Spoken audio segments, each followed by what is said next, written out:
Hello, everybody. Scott Golden here with Golden Opportunities Coaching. Welcome to those of you who are new. Welcome back to those of you who are seasoned veterans of what we do around here. What we do around here is discuss psychological and emotional and coaching related topics on a daily basis. We've got over 250 audios for you to check out on a variety of topics. Hopefully, something is helpful to you.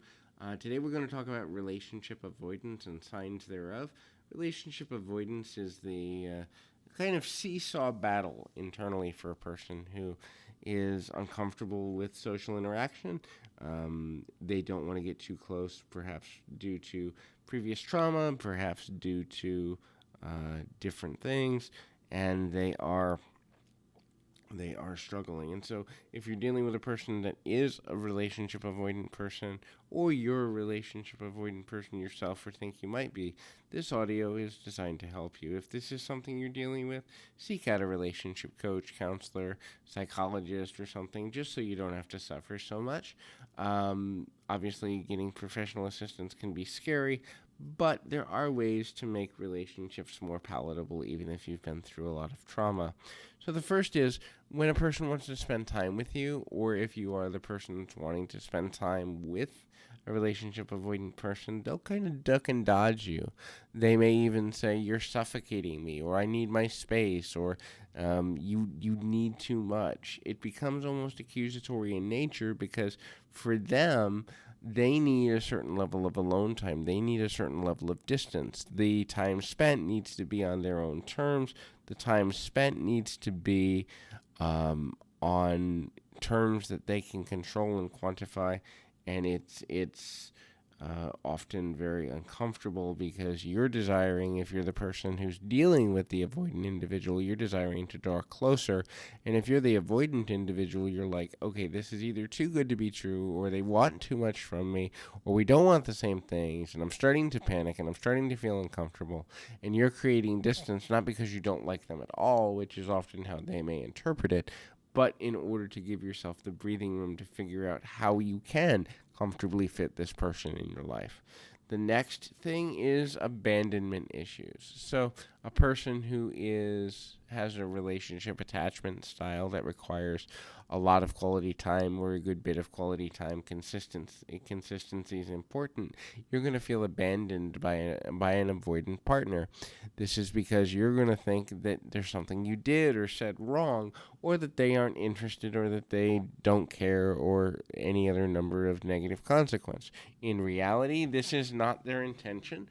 Their intention usually is to create enough distance to where things are more even.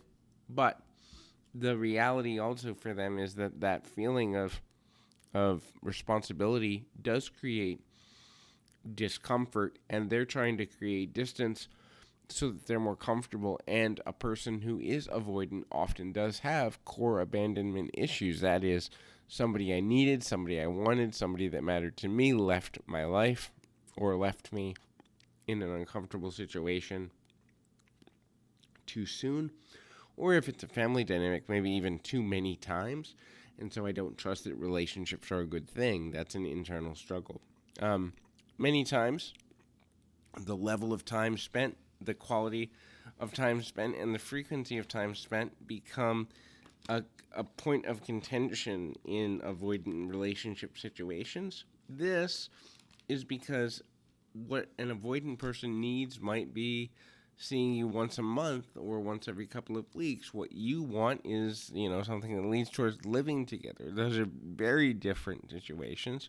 And so the person who's trying to be accommodating can often feel like they're being taken advantage of. The person who's avoidant is going to feel many times like they are being changed or manipulated into being something they're not naturally. This is especially true for people who can only be, especially if you have an avoidant introvert. So the natural proclivity to be by oneself, along with relationship avoidance, avoidance due to trauma, creates this challenge of, where do I belong? Where does this fit? What's the right amount of time spent? These relationships are and this is point number 4, but extremely unstable, and they always, to some degree, will be. It's not something that the avoidant person's just going to magically wake up one day and feel differently, and this is difficult for a person that has a more even attachment style. They're thinking that if something changes from them, then the relationship will change. The core reasons for that avoidant behavior have to be identified and worked through before there can even be hope of difference for the relationship. Also realize that these relationships, as a final point, do often become toxic because it does become an emotional tug of war. I'm trying to get you to be more involved. You're trying to get me to let you be less involved in my life. And so we're getting to a place where it's a power struggle. And those power struggles are unending most of the time. And an unending power struggle leads to a toxic situation eventually, because it's a matter of who's going to win versus how do we progress. So hopefully this has been helpful for you. If there's something I can expand on further, please let me know. But until next time, keep your feet on the ground, your mind in the moment. Until next time, everybody.